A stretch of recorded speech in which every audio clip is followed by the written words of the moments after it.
Okay, hello everyone. I'm Sarah and this is Claire, and today we're going to be doing an interview with Claire. And I have to say, I am really, really excited about this. I've been following Claire's work for 4 years now, and she has just been such a huge inspiration for me. So this has been an honor for me to really do this. So for those of you who don't know who Claire is a shamanic practitioner, a Reiki master, clairvoyant medium, and tarot reader. She has also amassed a really large following on various social media platforms. She's got several platforms as far as I know. Actually, could you tell us how many you've got at this point? Three YouTube channels. Well, three YouTube channels: Instagram and TikTok and Yeah. Facebook. So Yeah. yeah, and Um, like on those platforms as well. I know you've got at least, I think last time I checked, it was like 16,000 on your regular yeah. YouTube. On And the Claire Thackeray, 15,000 on the CT's Royal Tarot, and the other one I've got, which is the Thackeray's, that's got just over 1,000 on it. But that's not tarot and stuff. That's just daily vlogs and things, and yeah, books and all that stuff. love that. Yeah. So yeah, Claire's been doing this for a long time, and she's really like put the work in, and it's just an absolute like amazing to see your process through that, because I was kind of there from the beginning, really. I mean, like not beginning, but early-ish in your process. Yeah, because it started just after the pandemic. No, just during the pandemic actually, when it just after it Yeah. had been announced. And I had another business back then, and it was a day spa, and it was about I had hot tub. I used to do facials and afternoon teas and massage, and it had just got going. And obviously the pandemic came, and I was like, oh my God, what am I going to do? Because obviously that had to close. Um, and I just got the word, go on YouTube, and I was like, no way, I'm scared. The thought of being on YouTube scared me to death. And I used to do these videos where you could just see my hands. I mean, some people would like that now because a lot of people say, I just want to see the cards. But literally, I just put my phone on my hands and that'd be it. And then I got addicted to it, and I actually really enjoyed it. And it actually kept me going through the lockdowns. And yeah, by the time it all finished, I didn't actually want to go back to doing what I was doing before. That's so fascinating. Yeah. Okay, there's so many questions already. Okay, I love that. So it was through virtue of like something completely unexpected happening. Mm, Obviously, the pandemic, no one mm, saw that coming. no. And then you did this more as like you just got a calling. Would you Mm, describe it like mm, that? Just like something that definitely. just download was like, go on YouTube. Mm, But yeah, you at first were like, no. not a Like chance. maybe. I think the first ever video, they're not there now, I've taken them off, but the first ever videos I did was just literally filming my hands and then Yeah. just filming me feeding a squirrel Oh, I and love then just filming the hot tub and just talking about the hot tub. right. Because it was really nice setup I had. But Mm. by the time it finished, I was like, I changed the name, I changed the website, I went to distance work, and it just stopped. The whole spa thing stopped. Wow. And you just got to listen to the universe. And we'd spent a lot of money on that, and I was like, actually, I don't want to go back to it. I love that. Yeah. I think that's Yeah. so powerful. Like the fact that you were able, because like on paper, it's like, well, we've got all this set up. It Mm, makes sense to carry it mm, on. But you knew like actually this isn't true for me anymore. mm, mm, And I mm. love that. I think that's so Yeah. huge and so Yeah, important. yeah, and like all the stuff that went like the summer house, we got the brand new hot tub. It was a gorgeous one, like jacuzzi. And when we came to sell the house, I was just like, let them have it. That's just how the Right. universe works. And it was let them have it. It had all like the big awning over it, and let them have it. Yeah. I'm It's not not going to yours be using it. anymore. Yeah, It's not yeah, mine, is it? yeah, It's that yeah, thing, yeah, yeah. yeah. And I think the universe likes it when you go into something like that, and you're just like, yeah, you can let them Mm. have it. It's a gift. Yeah. I heard something the other day, it's really reminded me of like there's someone was talking on Instagram, I think, and she was like saying like one of my strongest gifts is knowing when to quit. Mm, And mm, like she was like, I quit all the time. And I yeah, was like, and it's not, I think we have like a yeah. tricky relationship with the word quit. I think it's more like it's not aligned. That's really Mm, more mm, what it's about, isn't it? But people kind of get this in their head of like, well, I've committed to this and this is what I do now and this is, you know, the path that I'm on. Yeah, But the you've got it, reality you've got it. is, And I think business, and I think, this type of job that we both do, I think sometimes you've got to really know let something go. And I think yes, that's powerful. That's powerful, and it does benefit you. yeah, yeah. Um, Yeah. Oh, I love this. yeah. Okay. Yeah. So while we're kind of on the subject of you, I really want to like dig into that a lot more. I want to know all about you. Yeah, get in there. um, so I think what we all really want to know is how did this all begin for you? And I realize that's a big question, so I'll break it down a little bit more. Mm, Like when before you even did it professionally, and what we're talking about professionally here with the tarot mm, readings, the clairvoyance, all of that stuff, before that became a profession for you, when did your interest in this work begin? mm. Well, there's a freaky tale, and I just mentioned this before we recorded, and you were dying to know it. This is I am it. dying to know. Apparently, I was getting babysat as a baby, and we lived in Kirkstall, so we lived opposite Kirkstall Abbey in Leeds. And there's a story about me being a baby, so that newborn baby. Wow. So the So early. the babysitter downstairs heard some conversation. So she went upstairs to see what was going on because it was just me and her. And I was up in the cot, stood up, talking, full conversation. And I actually can remember it. I can remember as a child speaking to monks and nuns and that kind of Wow. thing. And then I'd always had the gift, and even before, like, I used to give messages to my mum for my nana, from my granddad that had died, and there's all these kind of stories going round. And then I got into teenage years and 20s, and I just started, the eat, sleep, rave, repeat scene, where obviously where you lose it. We don't lose it, you just switch it off. Yeah.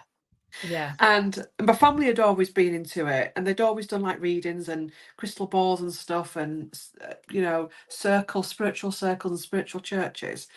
And then I started to come back into it in 2017 after, well, on my what's it called, honeymoon, Oh, okay. which was another crazy escapade.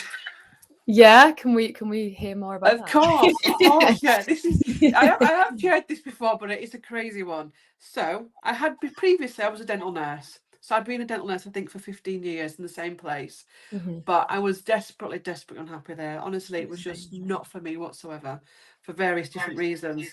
And I'd gone on honeymoon, and we'd gone on a cruise from Southampton to New York, up to North America and Canada.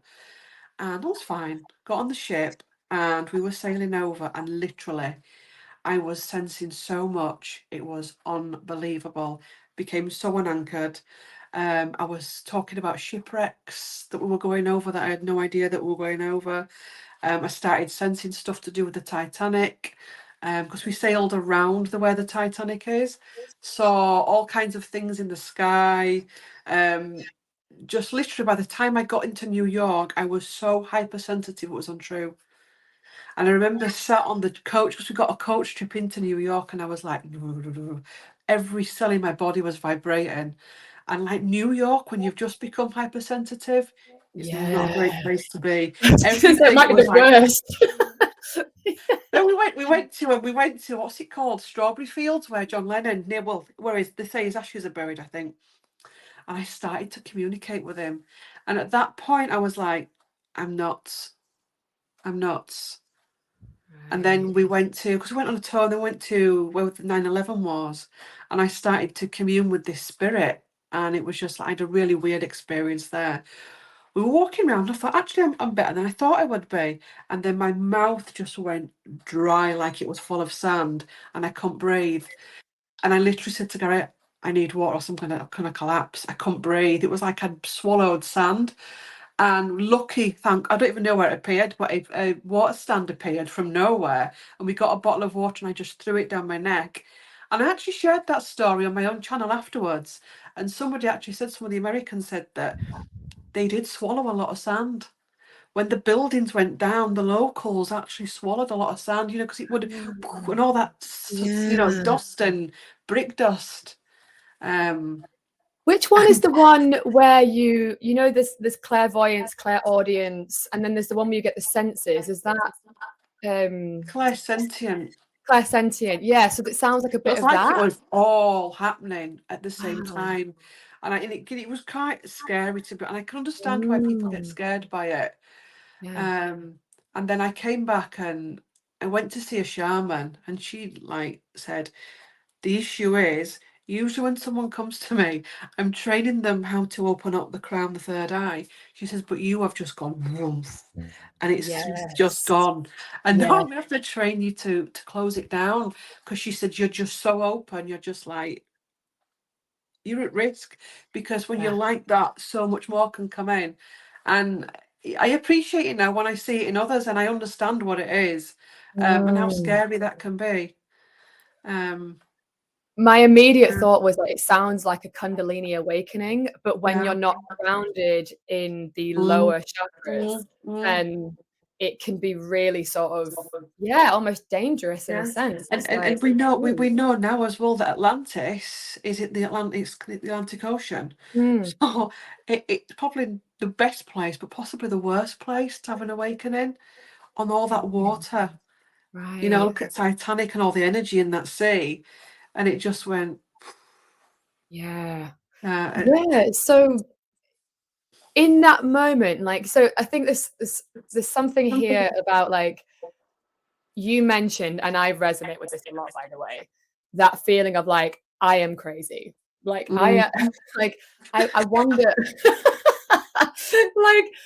like I know that like probably one of my biggest questions is like, am I crazy? Am I crazy? mm, Like, that's been a huge mm, like path for me, if that makes sense. Like, oh, a big a query, let's say, inquiry. mm. How did you overcome, or like maybe not even overcome, but just like ground yourself and like, no, like this is a gift rather than like dismissing it as being like, I've just lost my mind. Mm. I'm losing it. It was because basically once I'd come off honeymoon, I left my job. I knew I had to leave my job, and I was jobless. Right. And I was like, well, I'm not going back into another job. I'm not going to go work in dentistry again. So what am I going to do? And I actually started training to do like looking into doing makeup and nails and stuff. And then I thought, well, I might just throw in a bit of Reiki. So I went to a shaman that could, because I'd already done Reiki, but I'd never practiced it. So Mm, she like reattuned me. And I think that she because she was such a grounded woman, I think she mm, was one of the big influences that helped to ground me. But it took a long time. yeah. Because she had a real no nonsense approach as well, which could be triggering, but it was actually a gift, to be honest. I was gonna say, And how did that yeah, feel at the time? Was it more mm, like in hindsight you could see it was a gift, but at the time was like mm, triggering maybe? triggering. It was Yeah. triggering. It was real, and I look back now and I think I understood why. Sometimes some of the stuff she'd say and some of the stuff she'd try and teach. Why? Um, it wasn't because she disliked me. It was because she was actually trying to help me. She could have just gone, "Well, I've had enough." And not just sat there, took the money and not said anything to me and Mhm. watched me become, because that can happen as well, where people get Mm, afraid to say something, but she didn't. mm, And then the shamanic path helps to ground you, because the shamanic guides, they don't take any shit, to be honest. yeah. Can be quite Yeah. punchy. This is taking it on a slight tangent, and I do want to come back to more of your story, but I feel Yeah. like this is an important bit. So, with that in mind, like, because I know exactly what you mean, like, I think I can find it hard to say what I see and like be just like Mm, really direct about mm, stuff.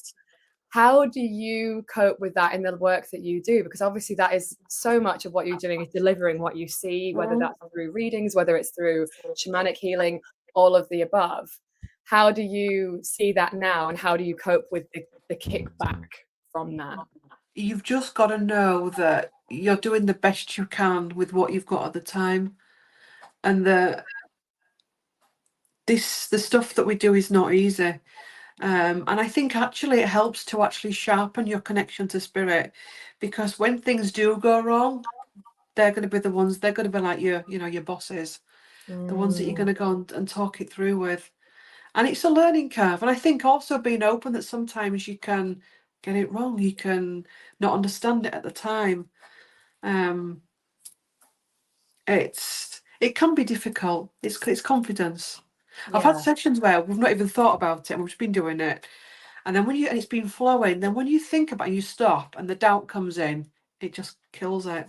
Yeah. And you've got to trust yourself. Yeah. And even if you're getting something that seems a bit controversial or crazy, you've just got to trust that that's what you're getting. Life's not perfect. As humans, we're all broken. There's aspects of us, even if you've been on your path a while, there's always going to be a broken aspect that can come up. And you've got to be able to face that. Yeah.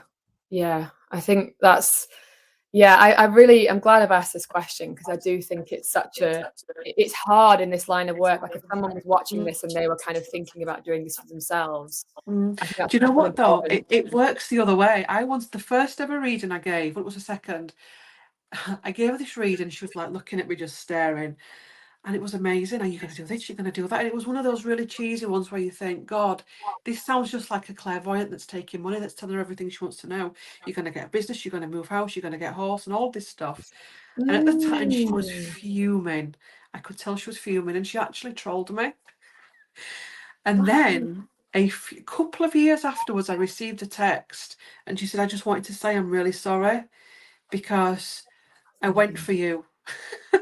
And I shouldn't have done, because everything you said was true. Everything's come true what you've said. But at the time, I was in so much pain that I just thought you were taking the mick when you were saying you're going to get this job, you're going to buy a horse, you're going to buy a house with a paddock and all of this. And she said, I apologise.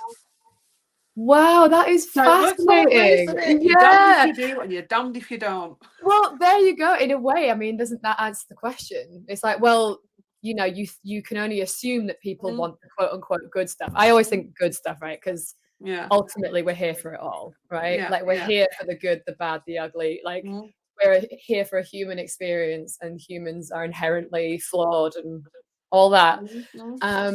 So I don't really like to think of things as good and bad, but what we socially think of as good, as in like, money is good, having lots of money, having, amazing relationships, like all the stuff that we call good.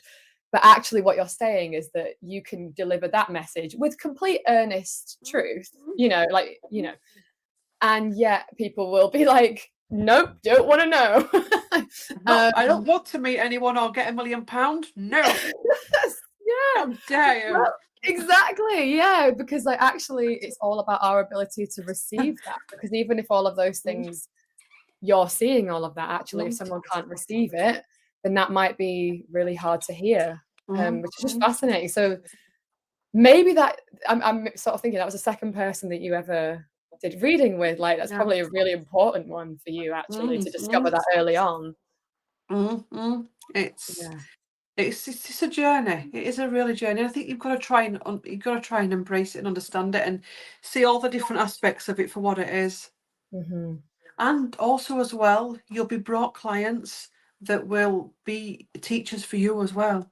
Yes. They'll always, because your guides want to make sure that you're up to it, and they want to make sure if they want to check in where you are, so they'll bring in a test every now and again to just see where you're at. Yes. Not to trip you up, but to just test you, see what you can, flex your muscles a bit.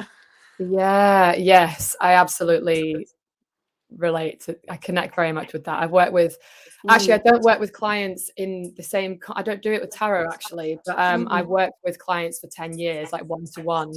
So I've worked with people in that way. And yes, I'm very familiar with that. You have like easier going ones and then ones that are like, in hindsight, you can see like, oh, that taught me about boundaries. It's been a big one for me. Right. And or it might be, like learning how to, I don't know, it doesn't really matter. But the point is like, it's like, oh, that was actually for me, not to me. It's that kind of thing. And sometimes it can be like, why did you come into my world? Like, why did this happen? And you're like, oh, that's why. Yeah. And it's great, and it's great to be like that and be able to move forward and just put it down to experience. And build, it's a stepping stone. And practice, practice, practice, practice, practice. Every time you do a reading, you're going to get better and better and better. And it's one of the reasons why I did set up the channel, because I did do readings back then.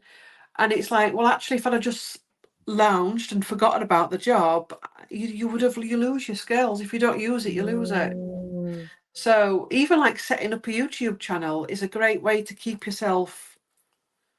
Yeah, tuning in and like fine tuning and honing your skills. Yeah, Mm. because you have to Or an keep Instagram account or something if you don't want to do YouTube. Yes. Yeah. Some kind of, it's not, I don't Yeah. love the word accountability. Like that might just be a me thing, honestly. But it's like, but it's that thing of like being in devotion to something is kind of how I like to think of it, as opposed, because accountability feels sort of like someone telling me what to do. And it's like, it's not so much that, it's more like, no, I've committed to something and I'm devoted to that now. Yeah, definitely. And actually, with that in mind, because this is again bit tangential, but I'll come back. It'll all come back. So with that, are there certain practices and rituals that you do around this work for you, specifically for you, rather than what you do for other people? Do you mean like self-care and stuff? Yeah, like Yeah. self-care, or like just how you set yourself up for the day or in the evening or however you do it. Like I don't want to Yeah, assume and quite you have a obviously morning we don't have practice. children, so we've got plenty of time. We Mm, don't do school runs, we don't pick kids up from school, so there is time. mm, So slow awakening. mm. Didn't mean it to come out like that. We wish. Slow awakening. I've just got a gym. We've just bought a gym now, and it's in the conservatory. So I'd get up about Fantastic. 6, 6:15, go on the gym, work out, and then get a shower, nice breakfast, read a bit, makeup on, podcast, and meditate. And every day do the same thing, and I love it. And on Yeah. an evening, it's like log off time, 5 o'clock, and just always cooking from fresh, spending time just relaxing, reading, and and giving yourself that time and allowing Mm, yourself to have time off. Regular, meditation, and then a couple of times a year I'll book off my self-care weeks where I'll go and do healing on myself. And yeah. there'll be no videos, no client work, nothing. I won't go away anywhere, so I'm not traveling, and you can just really have a real deep purge, because I think you can take on so much from your energy work. And you can by giving yourself that week, you can just allow yourself a good purge if you need to. Yeah. Yes. I was going to ask you Cords about that. blocks Like, and all of that. Cords blocks, all the stuff you can absorb mm, from readings, and clear it off. yeah, because it must be hard. I mean, speaking personally as Mm, well, it's like it can be hard to know what's yours, what isn't, and like, you just need that clear out, don't you? It's really important that yeah, you're. because we do hear such sad stuff. You do hear and you've got to have somewhere to put that. Yes. Um, Right. Yeah. And how do you sort of like do you know not take it something? on and absorb it too much? Yeah. You know that I learnt myself a trick. When I first started it, I'd sit there and I could feel myself just absorbing it. And then what I do now, when I get to that point where I'm thinking this is getting heavy, I visualize like a bowl between me and the Zoom camera, and I just say to my guides, everything that's been said, just put it into the bowl. I love that. So it's Yeah. coming out, because it's going to come out of the screen, but rather than it coming out of the Mm, screen onto me, just put it into the bowl. You're not intrusive, you're not healing them without the permission, and just because it's going to come out and go somewhere. So right. it may as well go into this bowl, and then we'll just cleanse it and release it afterwards. Simple. Yeah, exactly. Yeah, that's kind of like what I was also getting at, is like, is there little like, because that's a sort of, it's not a practice, but it's a ritual of sorts, isn't it? Mm, Where mm, it's like, this is something that I do. Well, yeah, maybe it is a practice. Maybe you could mm, call it that, as a way to sort of protect your own energy and mm, stuff. And mm, because mm. again, it's so important in this line of work, or just even working with people in general. I think like we've got to cleanse and clear and do all that stuff. But when it's really in that intense in a good way, Mm, but intense way, um, I think that stuff people overlook that. I used to overlook this a lot and like didn't really consider that. And then I'd be like, why do I mm, feel terrible? Like, mm. why? What's going Yeah. on with me? I feel so heavy. And then I was like, hang on, this isn't mine. This isn't, you know, and I was very kind of shadow empath. Do you know what I mean by that? I Like do. where I it's do. like, oh, I just take everyone's stuff, and that's just Oh what I no, do. no, no. I know, right? I Like know. I You've done that. Honestly, yeah. again, you go down that path, and then you will learn your tools to come forward and cleanse yourself, don't you? And not do that to yourself. Yeah, it's like this kind of strange martyr that I was playing, you know? Like I see that now very clearly. But yeah, it was like, I don't need to do this. Like again, boundaries, big one, cute, like one of my biggest lessons in this lifetime for sure. So yeah, I think stuff like that, like little things, like don't underestimate the small stuff when it comes to that. I think certainly been the case for me. And again, I say that because I'm just getting the feeling that people watching this might be wanting to do this work themselves. Like, A lot of and people they're are maybe wanting to do thinking it, aren't about it. they? Yeah, and just learning from someone who's been there, done that, bought the t-shirt. Like I know you're still very much in it. It's not like over or anything like that, but just it would be so helpful to hear your insights and what you've learned along the way with this process of being, well, there's a few things. There's being an online figure, because actually like that's a whole other thing. Can we talk about that a little bit, if that's all right with you? Yeah, in what respect? Just the whole. It is a strange thing. I hate to even say the word online figure, but yeah, right. It's tricky. it is. It's a strange thing, but it kind of only exists on YouTube though. And that's what gets me through it, because you don't get, because again with the shamanic guides, they won't let you step too much into your ego. I mean, ego can be good. It can get you to a job interview. It can get you through a first date if it's used wisely. But they won't let you go off the rails with it, where you're just a loose cannon, or you're just, I don't know. I think it's a balance of understanding that. I remember before I went onto YouTube, my guide says, don't go onto YouTube unless you're willing to take flack. And I was like, no way, what you on about? Take flack. And he was like, don't go on unless you're willing to take the flack, because it's a zoo out there at the minute. For all modalities, people that do booktube, arttube, whatever, and understand that actually it's part of the job, and you've just got to see it and just remove it. Sometimes you do have to remove it. Yes.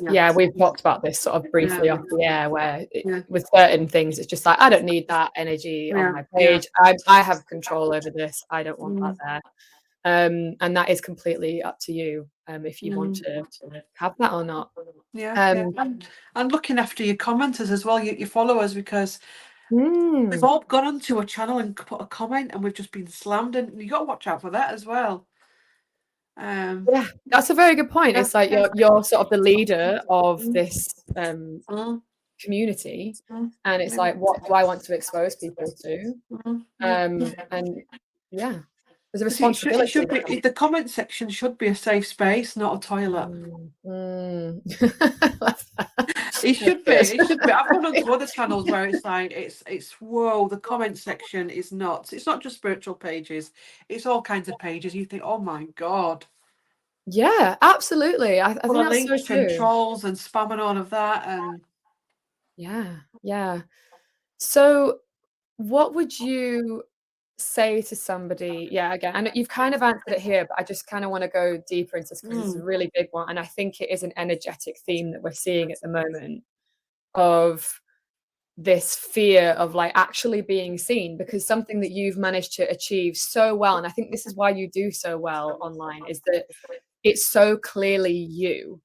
Like you're so this word has become a little bit sort of like bastardized somehow, but you're very authentic. Like there's a real like, feels like you're in my living room, having a chat. It's that kind of energy, and I think that's what's so attractive about you in the literal sense of like where people are so drawn in and why they love your energy so much. And I guess my question is like, how do you what would you say to someone who kind of is trying to do this work and is struggling to do that, if that makes sense. Is that the right question? Yeah, no, it is the right one. I think do it. Mm-hmm. You've got to do it. There is no right time. There is no right time to go onto something like YouTube. You've just got to do it. You've got to pick up your phone. I started off with the phone, pick up your camera stand, get a ring light, get a tarot deck, and do it. And you know what? You're going to make mistakes. If you do global prediction reads, you'll get something wrong. You'll trigger someone if you do political stuff or role stuff or whatever. Or if you do the tarot scopes but you've got to keep doing it, and you've got to just understand it is what it is. And also know that you can delete your past content if you're not happy with it, because people get like that where you're a bit, everything's a little bit difficult and it doesn't flow and you're nervous and you're watching your camera and you're watching it and everything, but you can delete them. Then you just use it as a practice run. Yeah, love that. Yeah, and I really like that you said as well, like you can just delete it. Like it's an obvious thing to say, but actually, like I don't know about you, but for me, definitely, I'm sometimes I come off the reading, I'm like, this is quite a vulnerable thing to share, but I'm like, was that any good? Like, like not in a kind of like victimy, poor me. Oh no, I'm like self. It's not that kind of energy of like, oh no, like what's wrong? It's just more like, was I in the right space to deliver that? Like, I don't know, like that. It's that kind of thing. I And I think think it's normal that. I think it's normal, and I think that actually fills me with confidence when someone questions themselves. yeah, It's when people say I'm a medium of 20 years and I've never got anything wrong. I just think, right, red flag, I'm gone. yes, Because actually, I want someone that feels a bit not vulnerable, but do you know what I mean with that? Because actually, if you're in flow with that, then you're in flow with the receiving energy. Whereas no, yeah, my readings are always 100%, and like I said, medium of 20 years, and you hear it a lot, and it's just yeah, sometimes you get it do. wrong. Yeah. It's And I know all. what you mean. It's like it's healthy self-doubt, isn't Mm, it? Like actually mm, there is a point where it's like, like was that the right mm, it's questioning things, and I think mm, that's really healthy to do that. Now if it becomes stifling and yeah. paralyzing, then it's become something different, right? And that's Mm, where we talk about mm, maybe imposter syndrome and that kind of stuff. mm, mm, But to be sort of like discerning about your own work and the quality of it, if you like, mm, it's probably a healthy thing to do. And even if it's like, doesn't mean you have to beat yourself up about it, right? You don't mm, have to go, oh no, what was I thinking? Well, I'm yeah, such an idiot. Like you don't have to do all that. yeah. But there is just an aspect of like, yeah, maybe that wasn't great, and I can learn from that. And next time I Mm, could really think about what was missing. Did I need to do more sort of cleansing and mm, clearing myself, like, or whatever it mm. might be that was missing for you? Did I just have an argument and then try and do it? Like, it's probably not, Yeah, the yeah. best way. No, it's true that, and I think as well to anyone watching, stay yourself, because it's easy to go on YouTube and put a fake voice on and be really fake and get filters on you and all that kind of stuff. Mm, But you got to remember, your client base are going to choose you, and there's billions of different personalities out there, and not all of them want namaste. They want somebody they can relate to. They yeah, want somebody. They may want somebody that's a bit edgy with tattoos, or they may want someone that's the Queen's English and speaks really. They may want someone that's male and that's been an ex-prisoner that can read the tarot. So all these different personalities, they are needed. So be yourself, because your client base needs you to be yourself. yes, yeah. And I you love watch that. if you just stick to just doing the videos and not seeing clients. Oh, that brings me on to a really Yeah. cool question, actually. So, yeah, so with that, because there's a kind of, I think there is an archetype, right, of like what we expect tarot readers. I know you do more than tarot, so I don't want to just speak to Yeah. that, but No, in this no. context, it's more about tarot Mm. online. But there's maybe like a sort of an archetype that we expect, like namaste, right? As soon as you Yeah. said that, I was like, I know exactly who you mean, Yeah. who you're talking about. So, what do you think some of the biggest misconceptions are around either tarot itself, tarot readers, and Mm. what does it mean to you? Like, Yeah. The misconceptions that I think I don't know, what's the misconceptions? That you have to be perfect, and you have to be squeaky clean, and you have to look a certain way, and you've got to have all the right clothes on and the jewellery, and sometimes I've seen YouTube channels where it's been quite precocious. Do you know what I mean? It's quite in your face and and it seems so fake. It's not real. Um, Mm, and I think the misconception is that just because you're a tarot reader, you know it all. A lot of like the readings that you're doing, you're actually finding information out as you're doing it. Does that yes. make sense? So, yeah. Though, Yeah. like especially with like the healing stuff, I always say that when you do a healing session with a client, you're also receiving the healing, but in a different way. Yeah. You'll have that Yes. moment afterwards where you go make get a drink or something, glass of water, obviously not a glass of wine. Although sometimes you feel like a glass of wine, but you won't do that. And there's your thing. Actually, yeah, there's an upgrade that comes with every healing that you do. Mm, Even if it's a session where you're like, oh my God, if you're dealing with all the dark mm, stuff, there's yeah. always that upgrade where it's like, yeah. Yeah. Um, I and think like something you taking the pressure off as well. mm, yeah, Mm, because I feel like within what you're saying, what I'm hearing as well is it's remembering that you're still a human being, you mm, know? It's like I think because there is a sense of maybe responsibility around what it mm, is that you're saying and people are really taking in what you're saying, mm, that can maybe lead to sort of feeling like you need to be perfect, right? That you're not mm, that you mm. are channeling something divine and therefore you are divine and pure Yeah, yourself. yeah, no, it's. And also, I wish somebody had said this to me right at the beginning. When you go into YouTube or your local readers or whatever, any other reader or healer is not your competition, they're your work colleague. There are way too many people viewing other readers online or in the local vicinity or global, whatever you, as competition, and they're Mm, not, they're your work colleagues. yeah. I love that so much. I've Because, like I always say, different personalities want something different. yeah. It's something I have always I'm actually feel really fortunate in that sense because I've always known that. I remember because actually not to get too much into my story because I don't want to go there Mm, in this conversation, but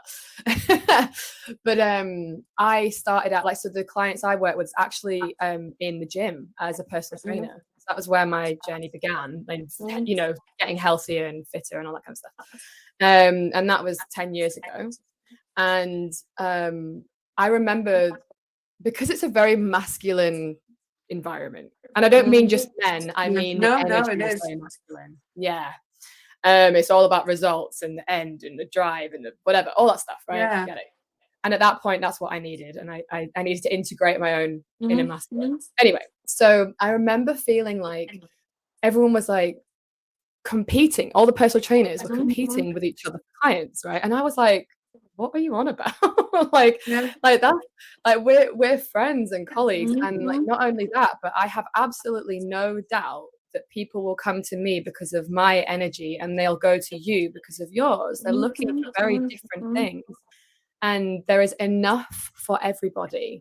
Because I mm, think that's where it's rooted in. It's rooted in scarcity that mm, there's not enough to go mm, around, and it's mm. like especially on the internet, it's the whole world who's on the internet. Like, there's I so know, many and people. it's crazy. It's gonna and it frees because I think it's becoming a poison within the community Mm, where and it doesn't need to be. yeah. Yes.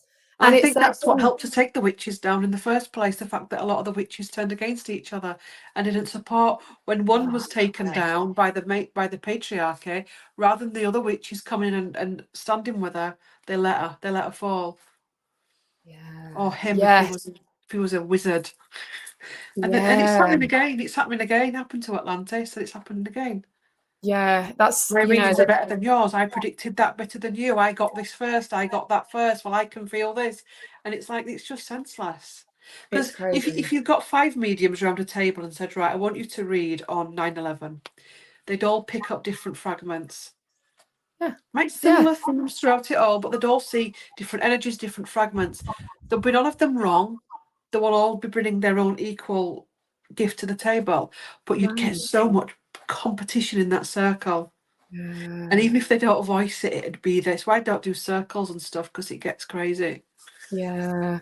Yeah, and I love that we're having this conversation because a calling I have had for some time has been about creating, more peer relationships, but also like actually what I honestly am craving in my soul, if you like, not in a kind of hungry ghost craving, but more just like a longing is sisterhood. It's like Mm, women who did come together mhm, as witches in to help the collective. It was like they weren't in competition.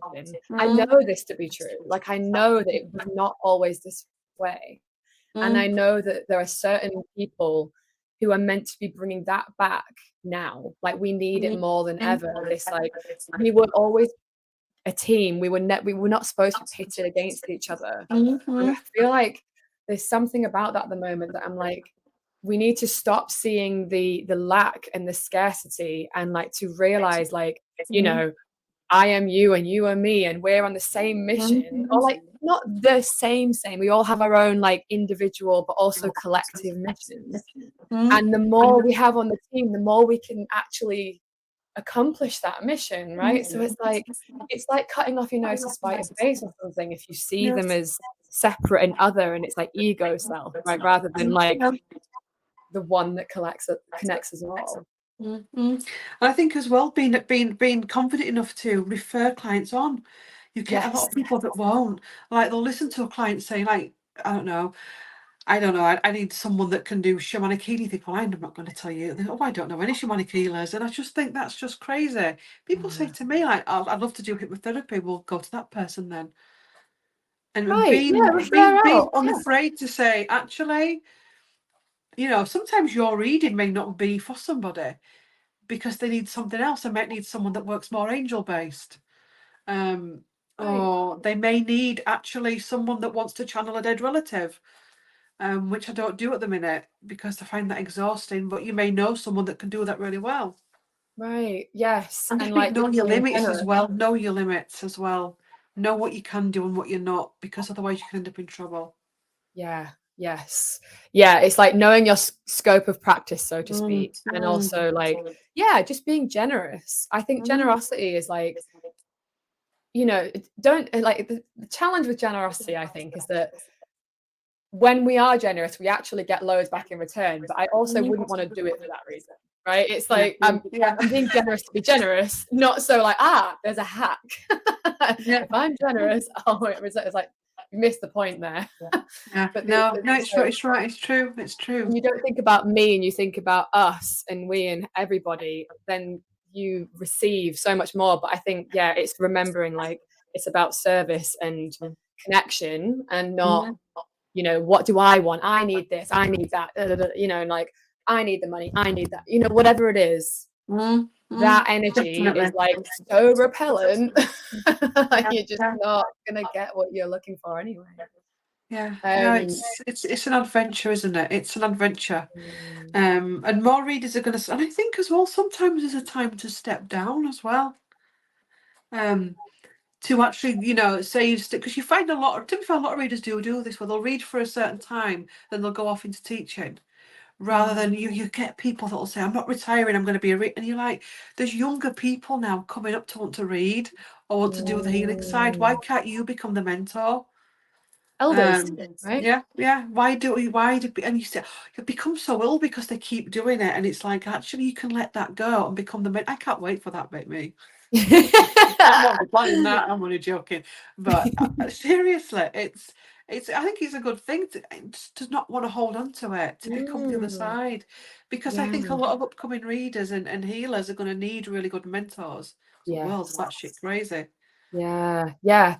I feel like you're already stepping into that, to be honest. Mm, I do see you very much doing mentoring. If you're not yeah, already, I yeah, really see yeah. it. I Like, am doing mentoring, but I'm not doing the teaching yet. right. Yeah. Yeah. So, No.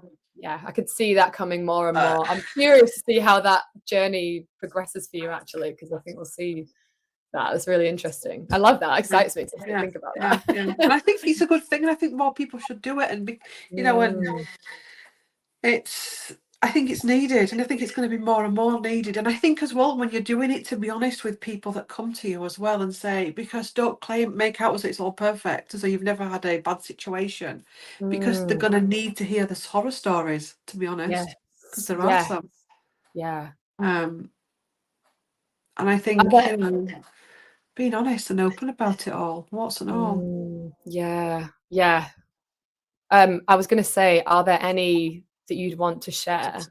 now? Or Let me if let me you think. want, Let me think. I said, let me think. completely okay to say no. Possibly not clients, because obviously I'll get in trouble for Sure, that. of course. But let me think of scary stuff. Possession. I've experienced a possession. Oh, right. Yeah, and it was, again, when it happened, it took me a while to understand. Actually, I must have been a bad person for it to happen. It was on honeymoon. And it started quite gradually. And it was well, yeah, it was somebody that had died recently on the ship. I won't go into details. Mhm. And I remember reading about it just before we'd gone on, and it really hit me in the gut, and it was weird. But I didn't think out of it. And we were on the ship, and I, at certain points of that ship, started to feel really edgy. It was in this great awakening energy as well, so I was so vulnerable. And it came in, and it was Wow. somebody that had died on the ship. And literally, I wasn't even scared, because I could already feel the guides there, even though I didn't know them by name or sight. And I could feel them pulling it off as well. But it was the greatest teacher. Right. Because in that moment, I realised it, probably not in the moment actually, but as time went on, you've got to have respect for this craft. Not Mm, to overdrink, not to let your antennae get burnt out. Because I used to be one of the people, like, I'd walk into a big house and think, oh, is it haunted, and all of that kind of stuff. Now, as when I do it now, if I go out to do a vlog or something into a house, I don't even think about that now. I'm going into a big house, historical house. I'm not thinking about the right. ghosts that live there. Yeah, yeah. Although I did see Prince Albert the other day. No. We went round, and there were some thrones on this corridor, and I came out of this room and I was like, God, there's a man sat in that throne. And I thought, no, it's not, because it disappeared, and it was Prince Albert. Wow. Um, but I was like, well, okay.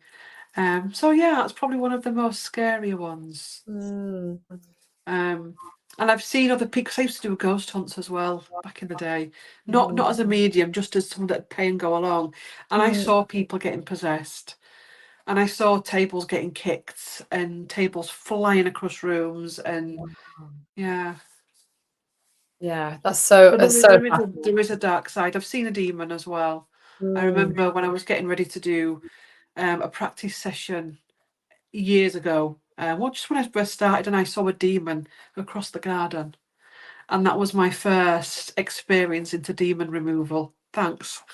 Oh my How God! So did like, you come on then. how did you internalize that at the time? Like, what was your, because obviously that's the first Yeah. time, so it wouldn't have been something you're Yeah. familiar with So I exactly. didn't go into fear with it. I just went into Mm, light. And actually, that's what I was trained. When you go into that type of thing, you don't go in with, let's take you off, rolling your sleeves up. You go in, and actually, you go in and you turn yourself into pure love. right. Um, and you go in very respectful. And actually, you can appear to their ego and, like, say to them, why is someone like you attached to this, when actually you're everything without this? With Mm, and to, but yeah. I've yeah. seen someone when I was watching a shamanic. I wasn't carrying it out, so I was watching a shamanic healing with the shaman, and she was actually showing me how to do a reptilian removal, and I saw it in the face, and I was like, oh, he's gonna hit her, he's gonna hit her, he's gonna hit her, and I'm like, she's gonna get smacked, because you could see it go into the face, and then when it was taken off, it was like the face just went to like a cuddly teddy bear, from being like, oh, and it was like, Wow. whoa. Wow, that's mad.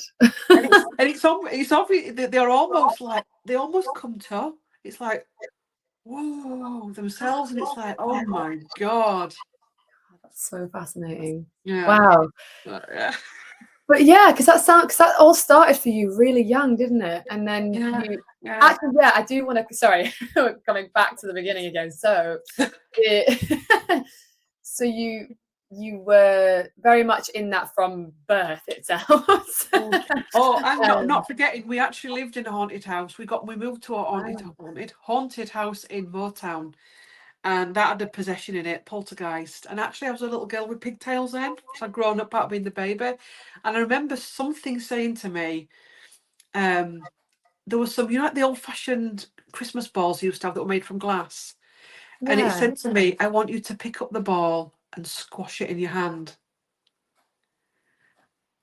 This voice. And I remember as a little girl picking it up and starting to, and something coming in and saying, do you really want to do that, Claire? And putting it down. And that house was tapped. So how do you know the difference between your voice of intuition and the voice of your ego, or other beings?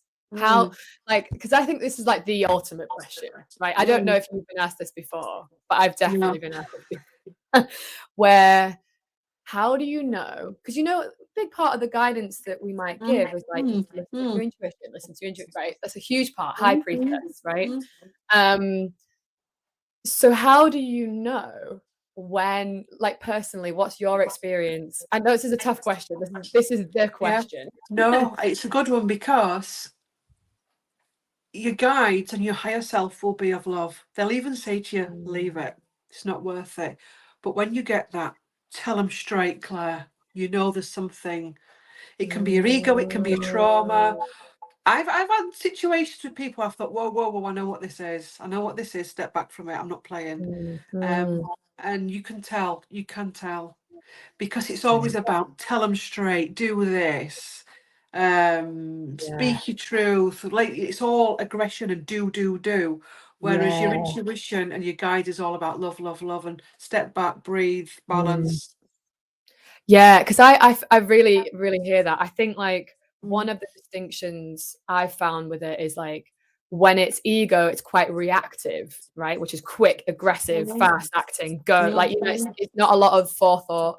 Um, and it's like, yeah, quite aggressive is how I would describe it. Or fearful. It can also be like, it's like, but it creates restriction in the body. It's contracting. When it's intuition, it's calmer and slower. And I think the important thing, the challenge sometimes is that when it's a place from love, I agree, intuition is always love. However, love doesn't necessarily always feel good, right? Because you might get the truth of something and you're like, why is that true? Like, like, say it's like you Definitely. And it's like, I know this is true, that I need to walk away from this relationship. But your ego is like, yeah, but what if, like, I can't support myself? Or what if I can't find out? Whatever. Why, what if? And the intuition is saying, I always think intuition is truth.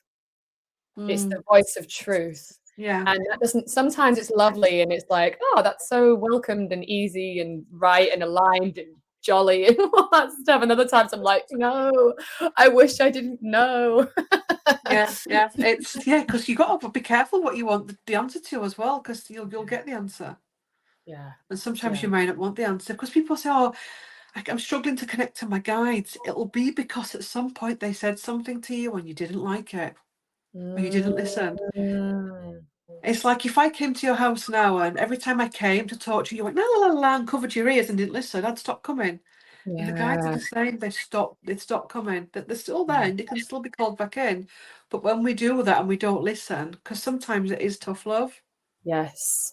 Yeah, I think you're touching on something really important. It's like, what we don't realize is that we have a relationship with these, like, whether it's guides, whether I often work with planets a lot, so I have relationships with Mercury, Mars, Venus, etc.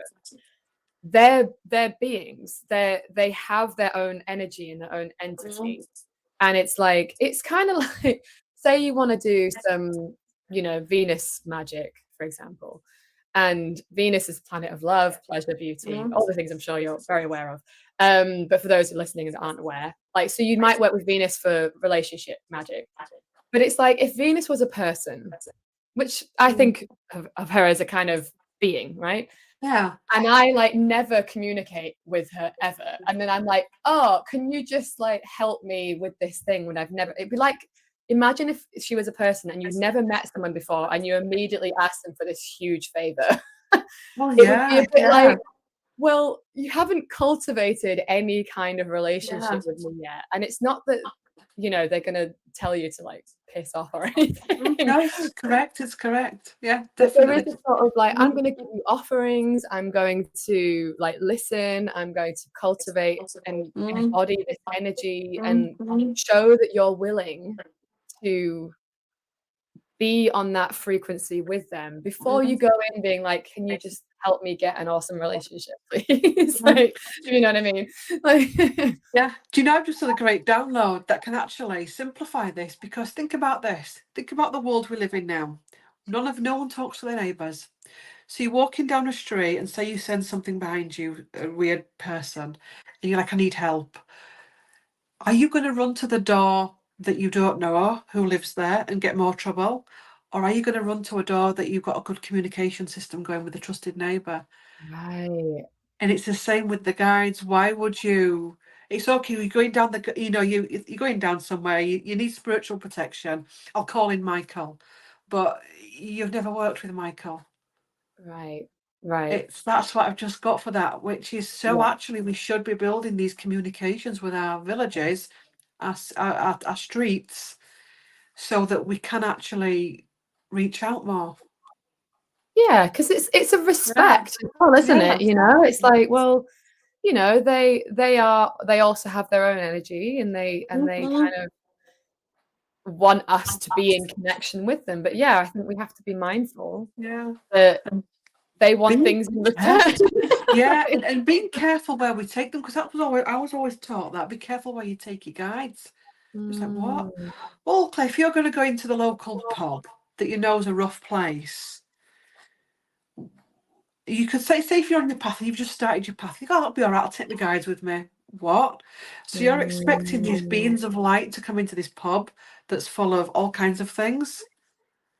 That's unfair. So yeah, never thinking just because they're a guide, they're going to jump in, because you may not be looking after your physical energy or energetic energy, but they're going to be looking after theirs. yeah, yes, yeah. It's such an interesting. I think people feels important that we're talking about this because I do think Mm, that this gets overlooked a lot. It's like, especially if someone's starting their, I guess you could say, spiritual journey, they're trying to mm, get into mm, more sort of developing a mm, relationship with their own intuition, whether you think of it as your own intuition or God or mm, universe or source or mm. however you like to think of it. But it's like, and then people are like, oh, I didn't hear anything. And it's like, well, is this day one?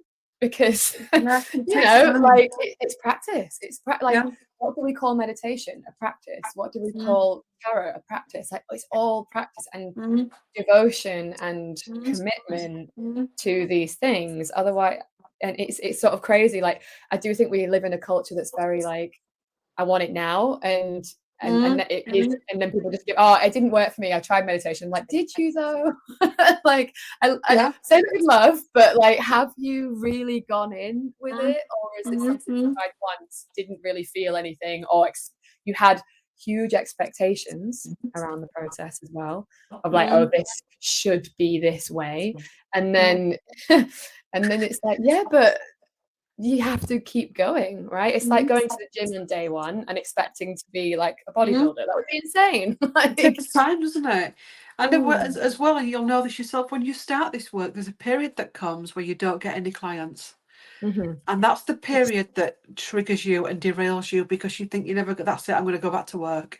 And so many people throw the towel in, but that's the test. Yeah, Because that's the test, that are you actually doing this out of, service? And when I say service, and I don't mean where you're going to sacrifice yourself for your clients, so true. but or are you doing this for the penny? Because there is a lot of money to be made if this is done right. Yeah. There just is. And that may Yeah. trigger people, but it No, just no, is. Why not? it's an Hairdressers make important money, conversation. accountants make money. Yeah. Um, and you get that test, and that can last for months and years where you're like, what is going on? Yeah. Oh, do you know, I love this conversation. I think like I hope you've got lots of time because there's And I'm like, go on, Claire. because this is a huge conversation. Like, I feel like we don't have to spend the rest of the time talking about it, but like, there is something here about like,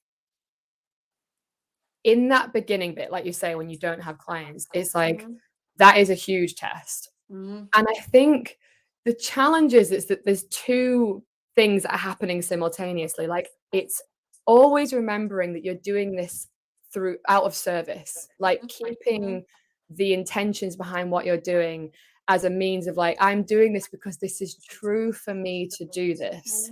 I don't think of it as right. I think of it as true. It's the truth. It's the true north. It's where I'm being guided and I'm surrendering to this higher calling. Like, I didn't do this because I wanted to do it. Do you know what I mean? Like, no, nobody ever like goes I to just did school it and because says, I felt called. I want to be a clairvoyant when I grow up, or I want to be a shamanic healer. Right. Yeah. I didn't like You it, just it was don't. very much like you described. You got a voice, like you need to go on YouTube, right? It's not I set out to do it. It's I was called to do it. But there's also, and I also want to have abundance. I also want to be wealthy. I want to have, resources. And both of those things can coexist and be true. But the challenge is that sometimes we get so caught up in like, I need this, and it creates this attachment, doesn't it? Of like, I need clients so that I can survive. And yes, we do need money because we live in a capitalist society, and that is just the truth. And we should be able to be rewarded financially for our services because we're giving energy, and money is just energy, and it's just currency and exchange. All of that is true. But it's so tricky because, like you said, it's like, but not losing sight of what you're really doing this for, because we didn't come here to amass a big pile of things, right? We didn't come here to be, make a million. Like, nothing wrong with making £1,000,000. I'm not saying that, but it's not why we're here. I didn't come to Earth so I could make £1,000,000. It's like, that's just a tool and a byproduct of the real reason that I'm here. Yeah, definitely. And it can be a challenge, can't it? And people, that's another issue as well. Some people out there are not charging to do this work; they're doing it for free. Which I also agree, it's not an energetic exchange. Yeah, If it's energy exchanging in a different way, maybe, but honestly, I probably not. remember when I first started, and I remember there were some family and friends that really supported me, and some that didn't. And I remember doing freebie giveaways back then, where if you like my page, like this post, share this, and you have to build my following up, you get a free facial or a free reading, etc. And I'd find that I'd do day-to-day posts and get no likes or comments, or very few. And then I'd put a freebie out and literally woof.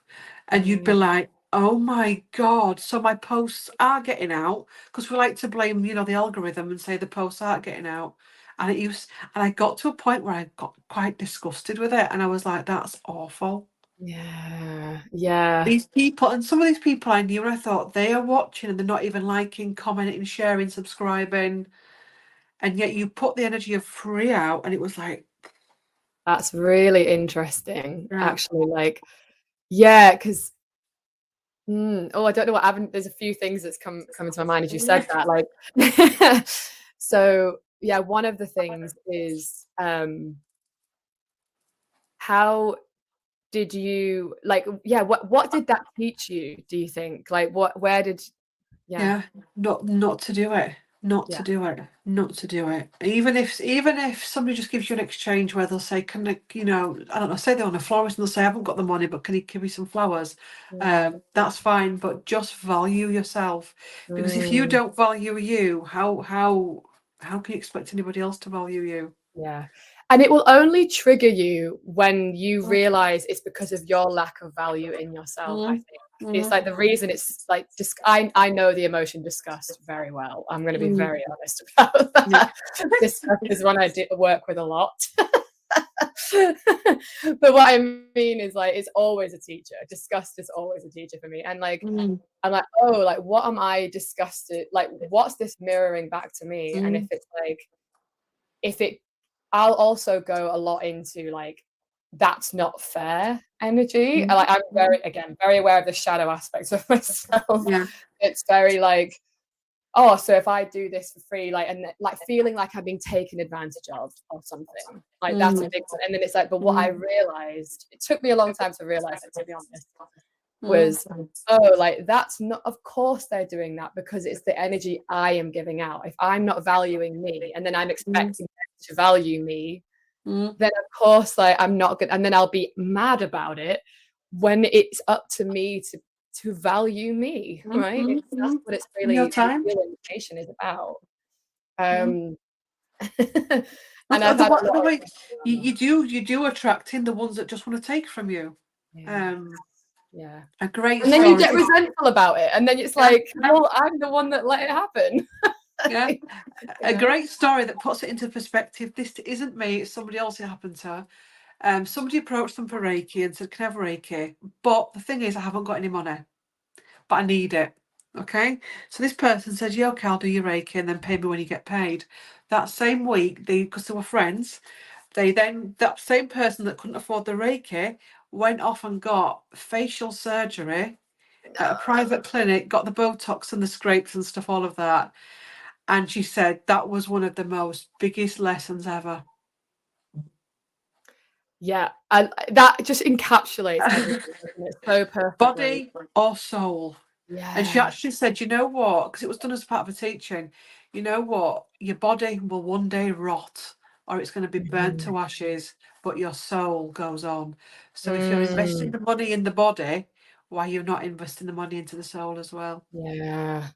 But I love, again, like, because the way I always try and think about these things is like, where is it a reflection of my own shadow, right? Like if I was in a situation where somebody, came to me and wanted to get free service essentially, and then I let them, and then it turns out that they did, it's like, oh, that's about my lack of value in myself.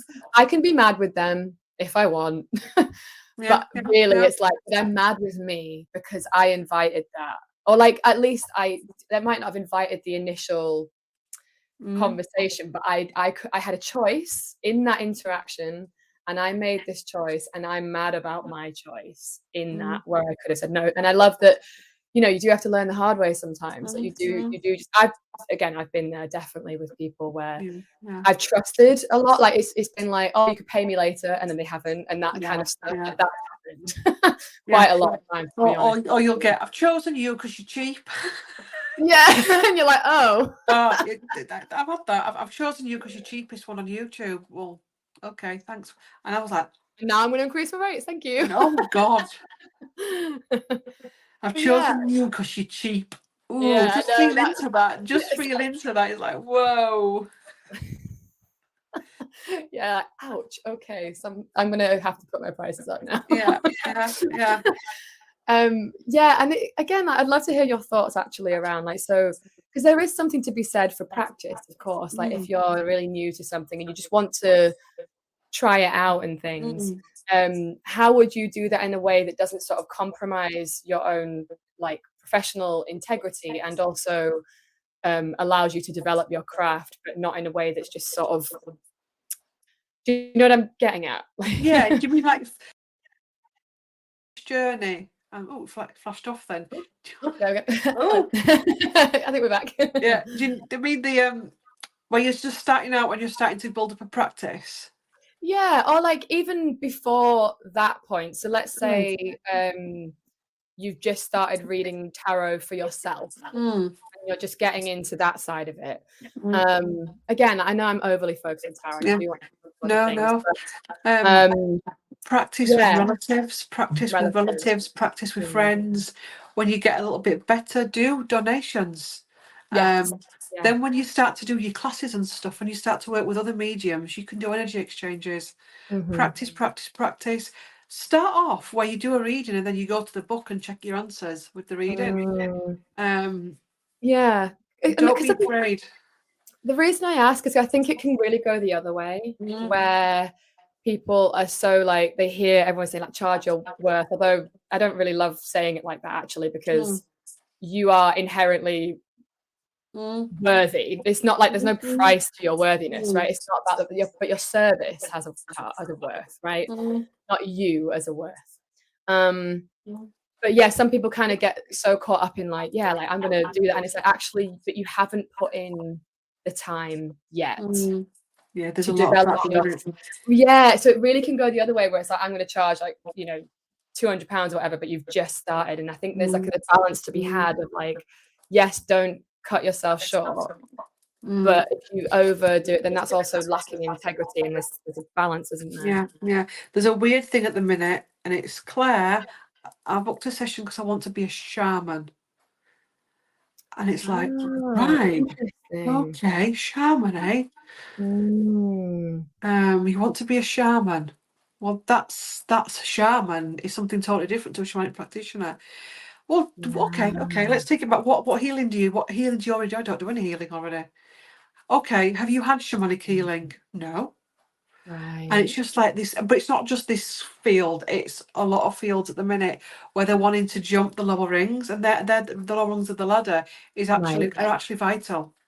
Yeah. Building blocks, isn't it? To your It's practice, vital, and to it's scary mm. that we're wanting. There's people, and I don't know if it's what it is, if it's because we've got such an online world where they're pretending they can do things that they just can't. Mm. And the Yes. strength in saying to a client, actually, that's not my field. There's Yeah. power in that. There's power in that. Absolutely. I could not agree more. I couldn't agree. Like I Mm, really I feel that hard when you say that. Do you know what mm, I mean? mm, Like, Yeah, because it's like it's powerful. it shows that you're not like, I don't need this, Mm, right? mm, It's like, again, it's that attachment, that like, like scarcity again. mm, It's like, mm, no, like I'm confident that this isn't the right fit and that something else can come along. And if it does, it will be mm, the right thing, whatever it mm, is. mm, And it's mm, that trust in things that like, I, I've done it too many times where I've taken on things that I've known, if you know what I mean. mm. Like, it wasn't the right thing, and then been like, "I knew immediately. I knew in the email, let alone before I spoke to you." Yeah, and then it's a learning curve, isn't it? Yeah. Yes, and I think there is a sort of sometimes you have to do that though to learn, like, why it wasn't the right thing. You have to go through that process, but it does come a point where you're like, Mm, "I already know this isn't the right fit, and I'm just gonna, like, refer you to somebody else mm, or, mm, do that," because that's so much because it's protecting your own power, mm, your mm, energy and all mm, that stuff mm. as well. And when you don't do that, you pay for it dearly. Oh, you do. You do, You yeah. do. Um, Mm, and do you know as well, another thing that can come up, not everyone's suitable for a reading. Not right. everyone is suitable for a healing session. There I can would be a love to lot of talk block about in that. there. Yeah, like, can we talk about that? Like, what do you mean by that? Because that's Well, fascinating. say if somebody comes for a reading, but they're just in a really antagonistic place, Mm, or say if there's external influences there, it's okay to say, or say if there's just too much trauma. And say if somebody's just found out they've got cancer and they're mm, really traumatic with it, it's devastated them. They've also just found out the husband's cheating and their life's just, and they come to you. You've got to be truthful and say this reading may not be what you want to hear. Is the yeah, reading going to be, are you going to be able to, channel, are you going to be able to adjust to can the you receive reading it? message? Yeah, If it can you comes up receive with it right now? we've got death card, and we've got all these endings, are you going to be able to deal with that as a person? I can come back in a week's time or 2 weeks' time. Yeah. Yeah, because I do think you need to, and you'll know this just from your own practice, Mm, personally doing your own card readings. It's like there is a sort of like, I am open to receive whatever comes, because mm, especially when you're dealing with tarot, I'd actually be curious what you think of this. Because Oracle, like, this is my opinion, I'm just curious what your opinion is. I think Oracle can be gentler generally. mm. Tarot is very like, this is how it is. Yeah, It it can tells be. you very directly. You're like, oof, okay. And I've spoken to quite a lot of people that deliberately don't read tarot and read oracle because they can't engage with the directness of tarot. Yeah. Like, and for me, I was like, I love that. Like, I was like, tell me more. I want to get to the real, tell me what's really Mm, happening. Like, mm, sometimes I'm mm, not mm, super open to it, I'll be honest. But there are times where it's like, no, like I really wanted to understand mm, tarot deeply. because I don't want the sugar-coated version. I don't want the lovely, like, it's okay, and you can just go back to bed and it's gonna be fine. Like, Yeah, okay, if no, that's what you mean, sure. it's But not gonna sometimes get you anywhere, is it? It's not gonna get you right, anywhere. yeah. And I Um, just curious, like, yeah, do you find that you need to sort of preface that quite a lot with people? Like, it is mm, gonna be quite direct. yeah. And when it is liked, it's not liked. It's Yeah. like, am I gonna meet someone, Claire? Oh God. What's happened to the question, what can I do in my life that can attract a new partner in? Yes. Rather than, am I gonna meet someone, Claire? Am I gonna win the lottery? Right, And right. it's got such a neediness to it. Yes, Yeah. Claire, but I've been to 10 other mediums and they've told me I'm going to meet someone. Why are you still You've meeting not. Well, you've mediums? not. Well, you've not yet, have you? So who's right and who's wrong?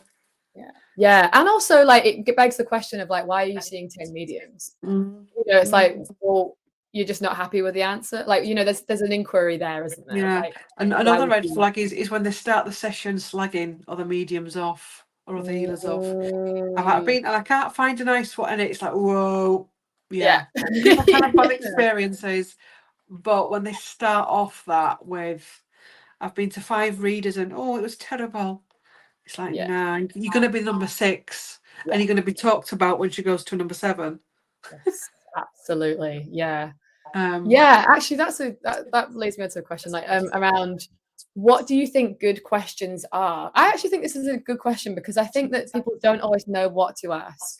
They want something, they're looking for something, but like you said, that, "Am I gonna meet someone? Am I gonna win the lottery?" mm, Not really how we use the cards, is it? So my question mm, is, what do you think good questions are, and what do you think tarot is really for, if you like mm, how to treat them, mm, what's the respect that you treat them with, if you like? yeah, I'd say it is, how can I help myself in this current situation?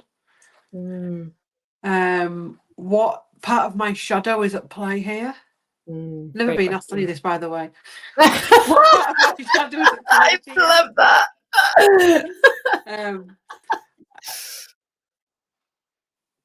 how am I I'm gonna letting ask you myself these down? questions. Yeah, how am I letting myself down in this situation? What can I do Mm, to better myself? What mm, changes can I make to attract in a better job or a business? Or how can I build the connection between me and my guides? that. Yeah. What's my lessons within my family line that I'm meant to be learning? Mhm. How can I make peace with my shadow? How can I make peace with myself? Yeah. Yeah. And what painful truths do I need to hear? Well, that you'd have to be brave for that. I'd love to ask you all What those painful questions, personally. truths. I'd love to know what you had to say about You that. see, those questions are so empowering. They are, they are. That's Yeah. the truth, Rather like than, is he cheating on me? yeah, And then you yeah. say yes, and you're like, slap you down, reader. You're meant to say, no, of Yeah. course he's not. He's an Yeah. absolute amazing person. He's not, of course he's not. In fact, he's obsessed by you. Yeah. Well, it's interesting actually. I don't like to do relationship readings. I Yeah. have done them. I don't like to do it. No, Usually because when the person's asking, again, I'd be so curious what your thoughts are on this, but usually it's not coming from a place of things are really good, how can we improve this, right? It's not that. yeah. It's more things are really bad and I know that it's not really the right thing, but I want you to tell me something different. And Mm, I'm just like, and then you get the 3 of swords, and then you get you're like, you yeah. know, like, I remember literally, like, I obviously won't say any names, but I remember doing a reading, and it was like 3 of swords, death, tower, like, and I was Yeah. just 3 of like, cups, I don't know somebody what to else. tell you. Yeah. I was like, just keep pulling some, see if something else comes out. No, but really though, like, I was just like, I don't think you're open to hearing this. Mm, Um and obviously I did say, but then needless to say, they stayed in that, and then eventually they did mm, break up. But it took a long, you know what I mean? Like, it's just that thing of like, I find yeah. it quite hard to want to do that kind of a reading because I don't know if the querent is Mm, in a good place. I know that it's okay to not yeah. be in a good place, obviously, but do you know what I mean? Mm.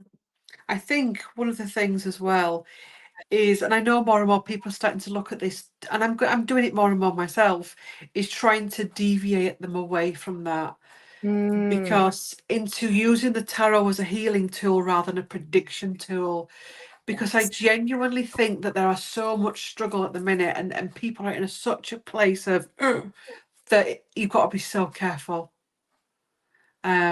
It's using it and trying to gently sway them away from it. Yeah, yeah. Like how Because I've had clients that have said to me, "Tell me straight what's going on," and they've been open to it. But then you can tell when you've got others that are like, "You just don't," because it's game over. yeah. And the thing is, they've got to then go off into the world with that, and they can't process it. Yeah, yes. Yeah, exactly. Like they might know it intellectually, but they haven't actually integrated anything that's been said.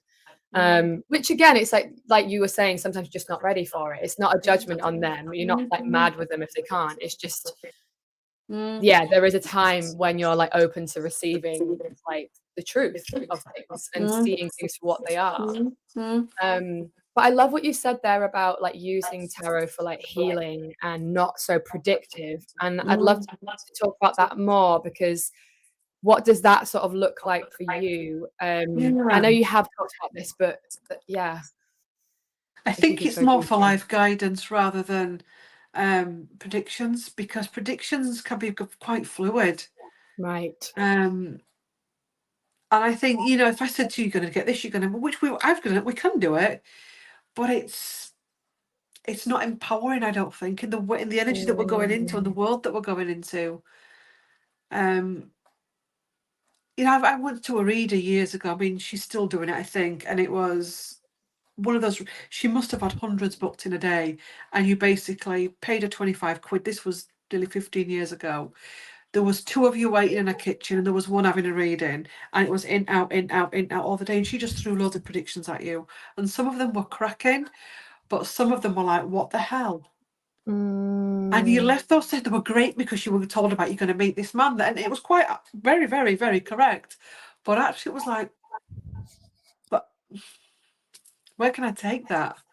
Right. Yeah. Yeah, Yeah. and I think there's so much more power in life guidance at this time rather than, because time is not linear as well. It can shift and change.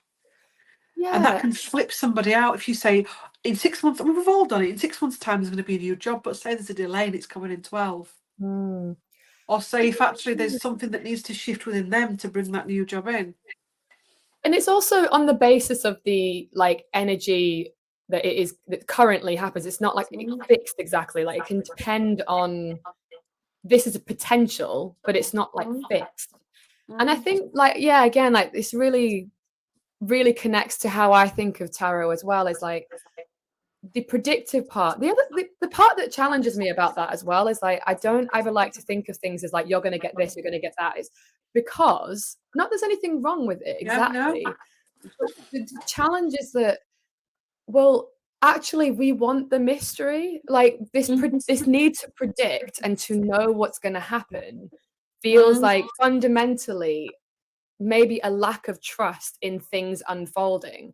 Like we've all done it where we're like read some cards, like even for ourselves, and been like, "Tell me what's going to happen," and then it's like, "Nope," Yeah, and you're like, "You're not supposed to know right now," and you're like, "Well, great," and then it's like, but what I realize is whenever I do that, because I'll not realize I'm doing it until retrospectively, that I'm like, oh, I'm not surrendering. I'm in controlling mode. I'm in a mode of like, I yeah. need to know what's going to happen. I need to feel safe, and I'm in fear and like a lack of safety, rather than flow and like surrender and things coming in and allowing that to happen. It's like, and I always think the universe just kind of like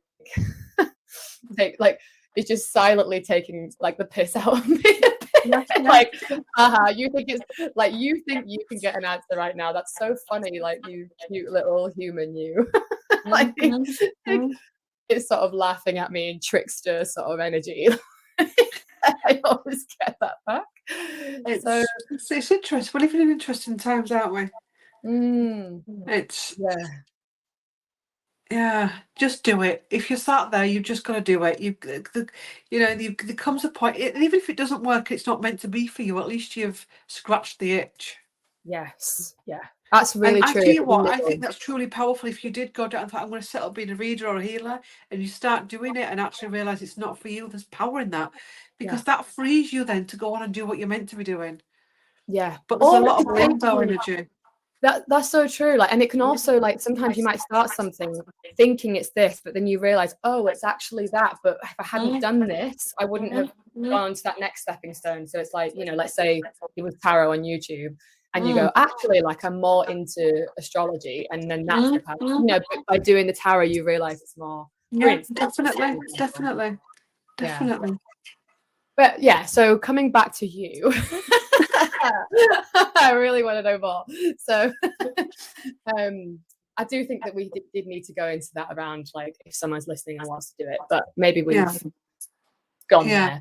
there. Yeah, so let's hear a little bit more about how you shifted from the work you were doing in the NHS Mm, to, it sounds like there's a little bit in between. So before the reading, you did the spa stuff as well. So, like, yeah. yeah, just talk us through that a bit and what happened there. Do you mean how I went from one to the other?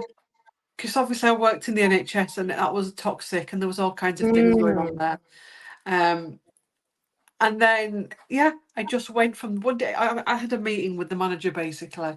And basically he looked me in the eye and he says, I can't make this environment safe for you. oh, interesting. And it was like, oh. And it was like, actually, but basically they chose somebody with power and money over a meek and mild nurse. And it Right. was like, we can't make this place safe for you. We're choosing that because, well, this is, he didn't actually say this bit because that brings the money in. And it was like, Right. right.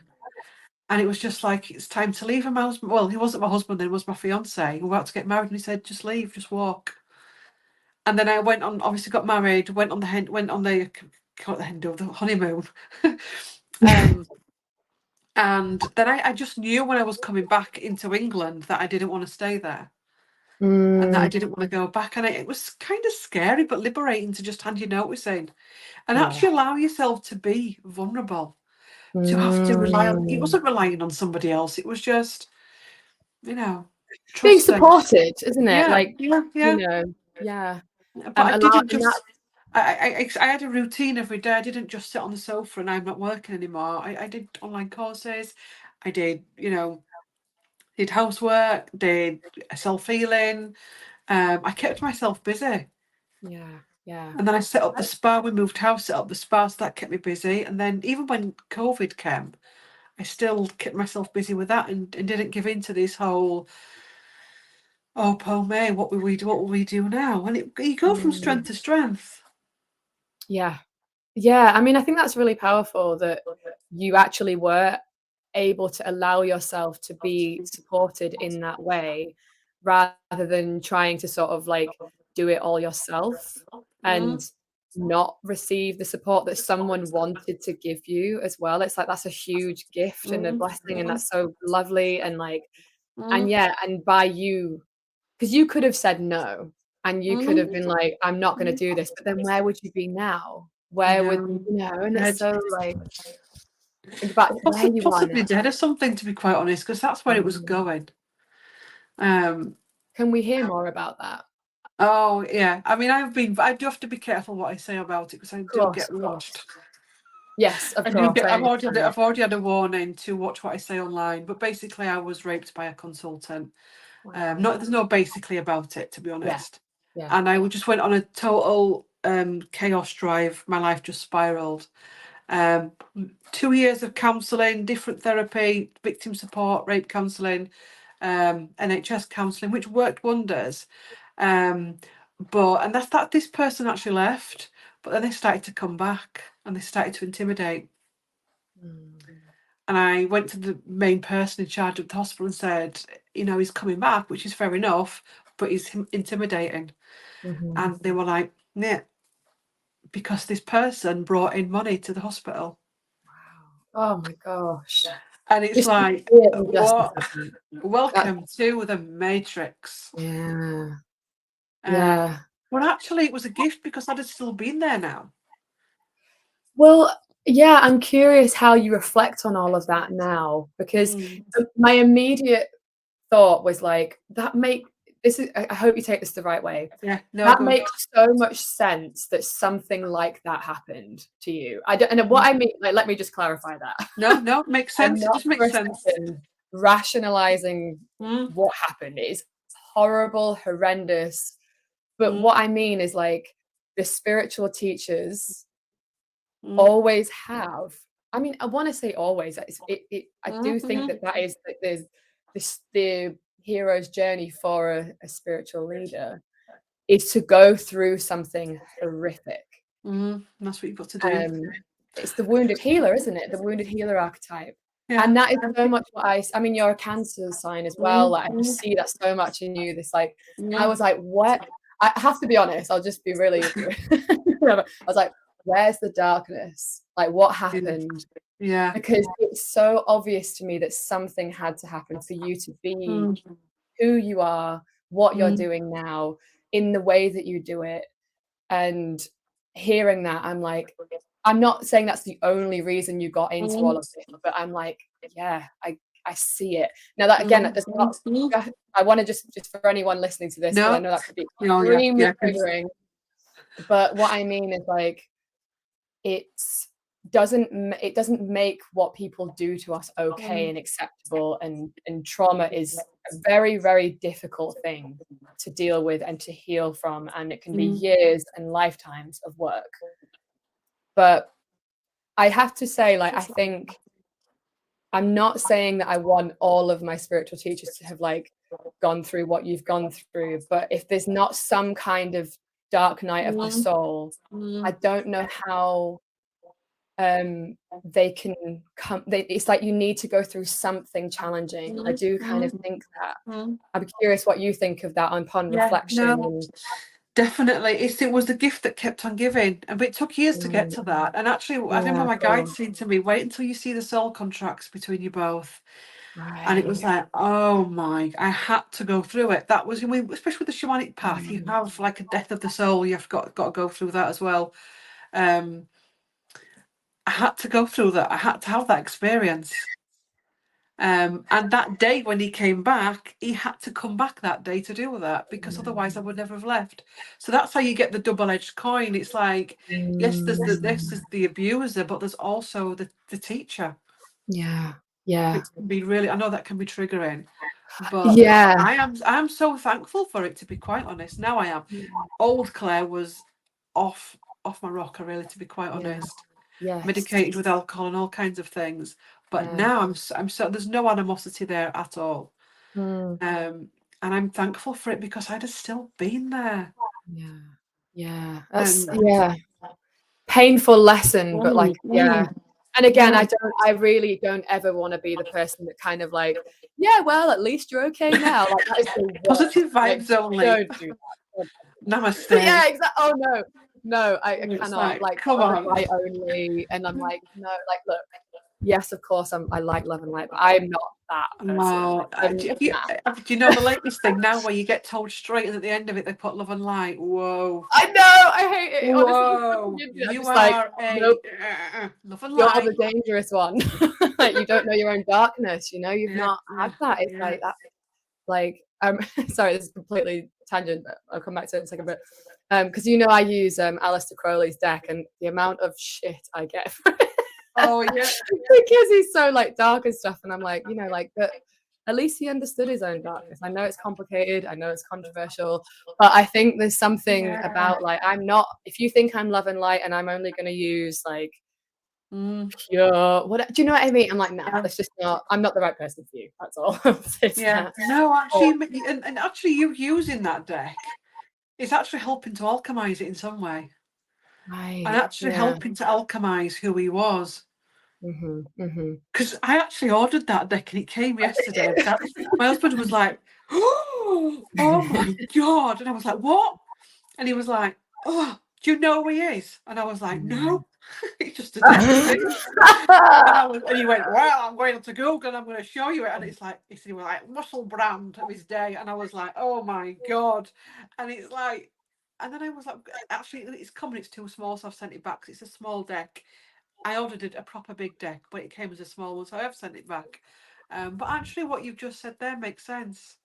Yeah, and I get it. Like, look, I'm the Yeah, first one, yeah. and I said I don't want to go down this road too much, but like, I really get it. The guy is a but the thing is, it's It's like a what nice deck, though, isn't it? It is a such nice a good deck. deck. I'm like, it is, and I think that's the thing. It's like I'm not afraid Mm, to go there mm, if what I get from it is really helping.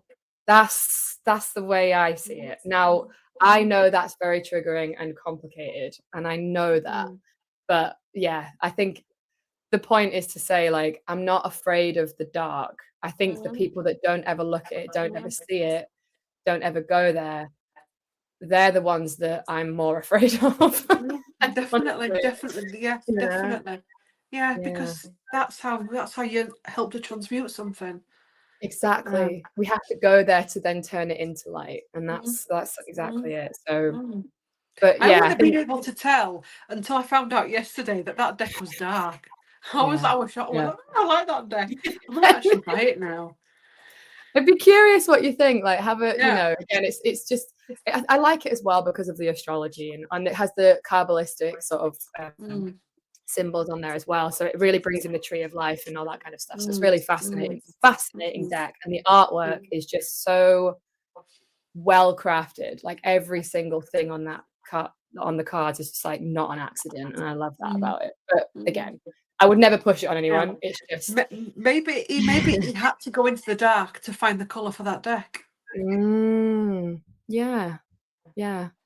I mean, yeah, like I say, It's like, it's just do you know what? personal It's like the choice. whole Jimmy thing. I'm not comparing him to Jimmy Savile, but what do you say to the mother whose child was abused? And what do you say to the Mhm. mother whose child was saved by the equipment that he raised? Do you know what I mean? There's always a Yeah, balance that comes in, isn't there? Doesn't make it yeah, right, but yeah, exactly. Like I'm that not deck sitting has gone here on being to like, heal lots of people and bring enlightenment to all different kinds of readings. yeah, But then yeah. there's the man himself that's dark, but Mm. Yeah, and again, like mm, it's always more nuanced and complicated than that, isn't it? mm, And I think that's the way I see it. I'm like, well, people he's do. still yeah, he's still a human being, you know. It's like he's Yeah. not a god. You know, we're Mm, deifying people, and it's mm, like he's not a god. He's a mm, person, but he mm, also was a genius. So it's complicated. It's a mm, really mm, mm. complex thing. People do Um, get scared of decks, so I've used some in the past that are quite heavy, and people get mm, really. yeah, they do. I mean, like Um, I say, that's where this all came from because I get people calling me Satan worshiper and all sorts of stuff. Honestly, I'm like, all right, you have at it. yeah. Oh God, I think some Yeah, people are looking for a lot at the minute to try and throw something out. yeah, yeah. I do get some weird stuff about Satan worshipping, though. That's a Oh, very real I think thing. I should buy that deck and just use it for roll channel. I'd have some fun with that. I would I totally watch knew that. it. Yes. Oh god, that's good. Where were we before that? There was something we were talking about. Oh, I can't remember now. But let me see. Yeah, oh yeah. So something I actually just again, just sort of shifting gears for a sec. So when you do take a client on, I know you have various different services. Mm, So what is the process that you take them through? Like what could someone expect when they want to mm. sign up working with you? It depends what they sign up for, because I've just changed it Mhm. recently. Okay. So with the tarot reading, it's a tarot reading. It's via Zoom, and they can bring questions and areas of their life they'd like to look at. And if I feel as though they're taking it too dark or they're taking it down an avenue that's not, I'll try and gently bring it round to something more helpful. And sometimes actually you can't. Sometimes they're just Mm, in a space where sometimes people just sit and talk, and it's like, whoa, you'll try and bring the cards in, and it's not going to happen. right. It That's is what it interesting. is. And I used to try and I used to get frustrated with it, but my guide said sometimes they just need to talk. That is the session. The session is the talking. Yeah.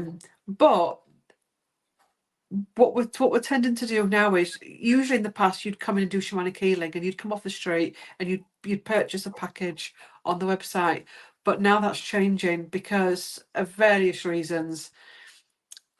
They've got to go through some mentorship first.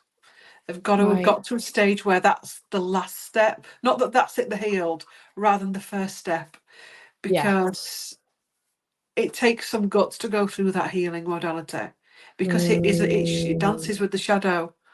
It's not, it is love and light, and you can use crystals, but it can also be quite punchy. Your body can go through purging like you've never purged before, and you can hear things you really don't want to hear. So Yeah. yeah.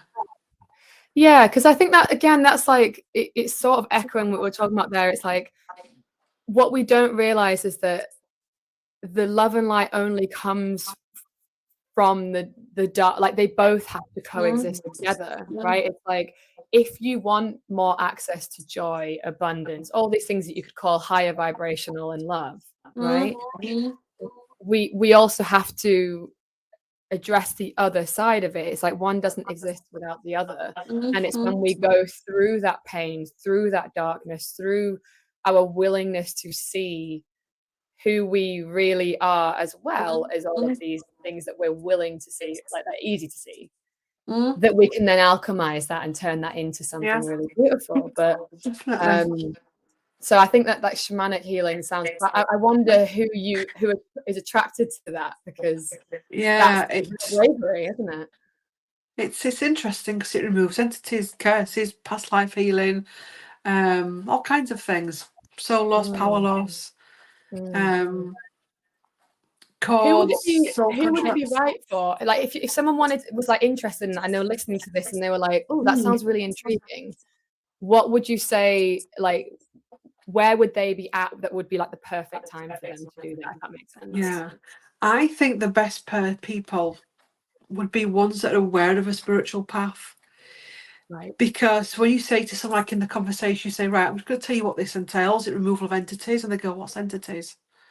Straight Right. away, it's like, oh my God, how do you, then you've got to explain what that is. And that can be quite scary as well, especially when they're in a vulnerable state. So someone that's spiritually mature, Yes. that understands it, that gets it, that is comfortable with their shadow. So they're Yeah. not coming to be made perfect. They're not coming to be made all shiny and new. They're coming to take themselves to the next level. Being a Yeah. real true. Yeah. That's actually great advice, because I think sometimes we don't really know.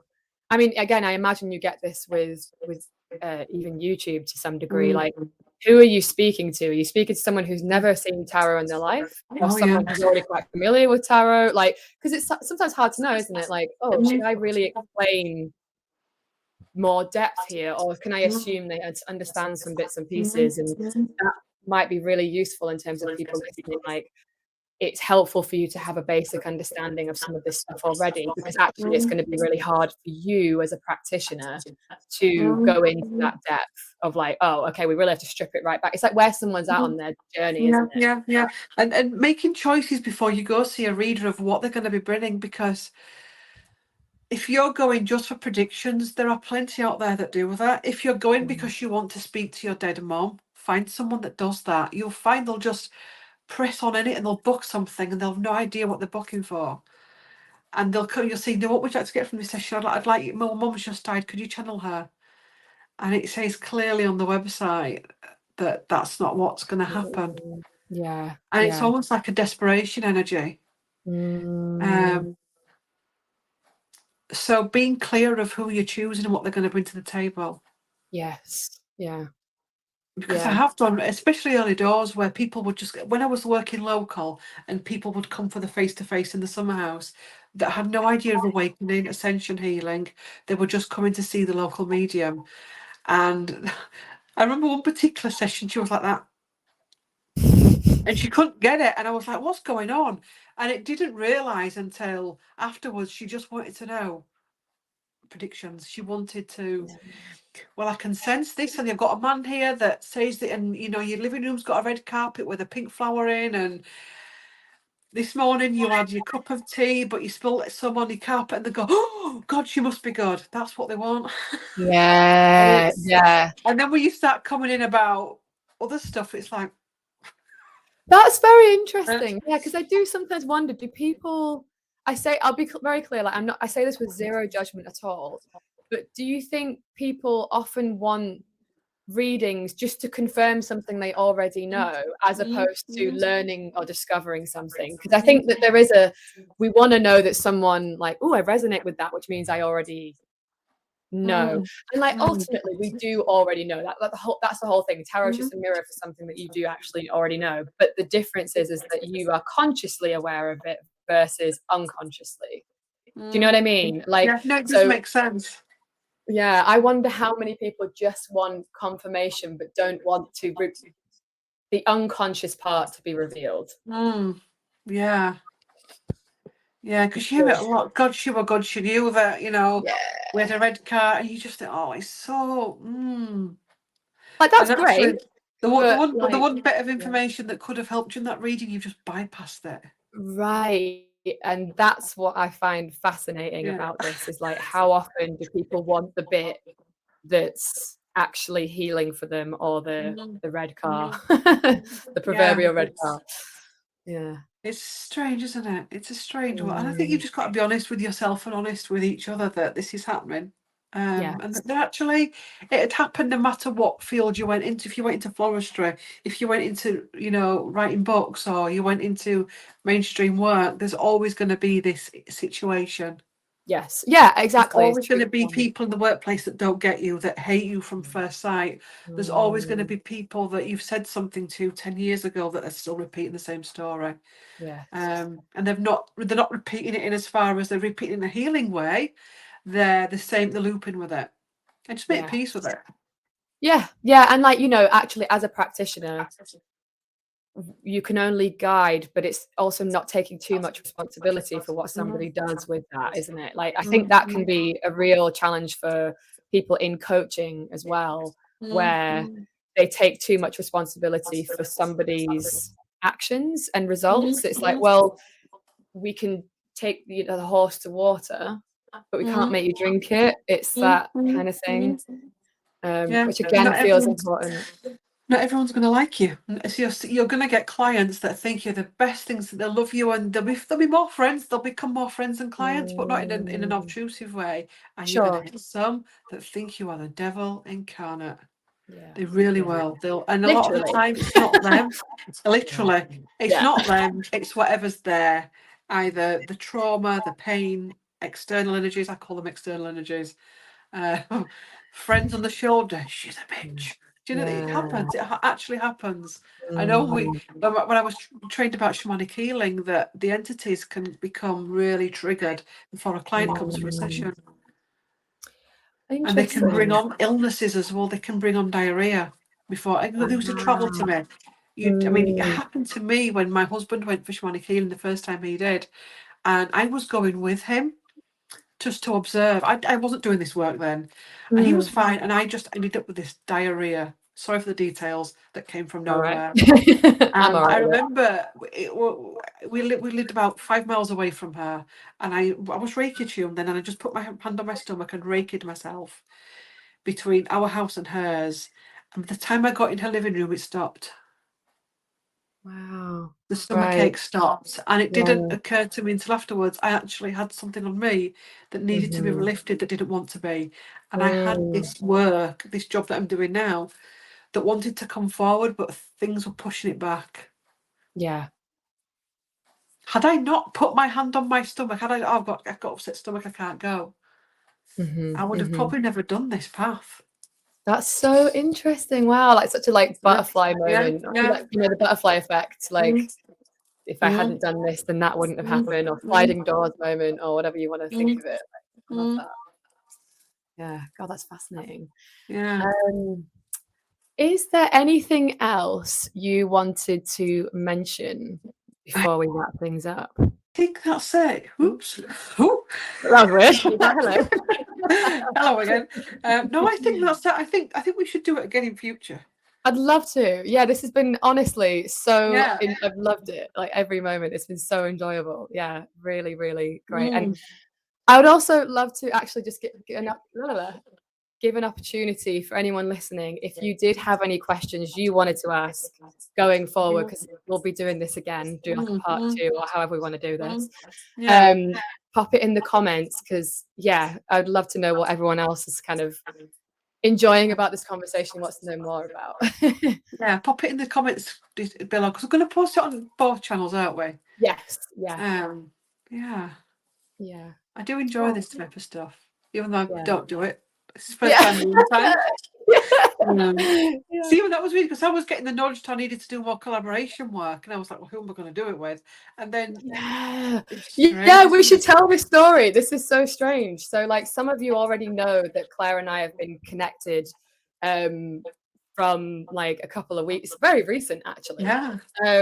I reached out to Claire because I think you posted something on Instagram, didn't you? And I really connected to it, and something in me was like, just reach out and be like, hello, I'm Sarah. Hi. And I was like, I just felt like I really wanted to say hello, and like, this space can be tricky sometimes. I think we need allies, all that kind of stuff is what I remember talking about. And then we kind of got talking on the back of that. And then last week or the week before, like we started sort of talking about each other on each other's channels. And then I messaged you to be like, I was like literally in the shower. I don't know if other people get this, but I get like so many downloads in the shower all the time. And I always have to run out and like quickly like write it down, because it's like coming through thick and fast. So I like ran out the shower and I was like, just get it down. And I was like, I need to message Claire and be like, I would love to interview you. I just think like people really want to know more about you. You do so much giving. You give so much to everybody else, and like sharing all of your insights. But I bet everyone wants to know more about you. Would you be interested in that? And can we share it on your profile so that people can see, honestly, more for your audience, and obviously for new people as well? That's amazing. But like, I felt like as a sort of thank you to the audience or something. I don't know. Yeah, no, it's good. But I was also at the same time thinking I need to do more like podcasty type stuff and collaborations with people. Weird, isn't it? And it must have been So weird. Same time, because you responded and you were like, that is so weird. I've just been thinking about this. And I was just like getting tingles like from the synchronicity of it all. I just loved it. And I've loved this. This has been I've enjoyed it. I've enjoyed it. They'll enjoy watching it. Everyone will enjoy watching it. Yeah. And feel all tingly again. Oh, well, thank you so much for your time and doing this with me. And we'll have to do it again soon. We'll let you all know when that's happening. We will do. Yeah, you can put questions below about areas you'd like us to talk about, and yeah, exactly. We could even go more into something specific that you want us to talk about. It doesn't have to be sort of interview style stuff, if you know what I mean. Like if you just I'd love to hear about, I don't know, a topic of some description, that's totally fine. Yeah, we'll do it. Yeah, we'll do it. Yeah. Love it. Right. How do we want to wrap this up? Just, I don't know. Thank you everyone for watching. Like, comment and subscribe, all that usual stuff. Yes. Should we do an emoji? Do you want to do that emoji thing in the comments? Should we do that if you've got to the end of this video? Because that helps get things out. It does, yeah, because we have she's to a play witch. the game. She's playing with the algorithm now. Yes. So, what emoji shall we have for the end of this video? I feel like it's got to be. I found this on the web for what was Rachel shall have for the end of this video. Oh, check it out. That's my computer just fired up. What's that? Oh. Thank you for the message, whatever that was. Ooh, I'll turn it off. What? Maybe like a love heart or something. Like a love heart or crystal ball. Yes. Yeah, I love that. Love heart and crystal ball. Yeah. Yeah, perfect. Right, we'll see you all on the next one. Thank you so much, everybody. Bye. See you later. Bye.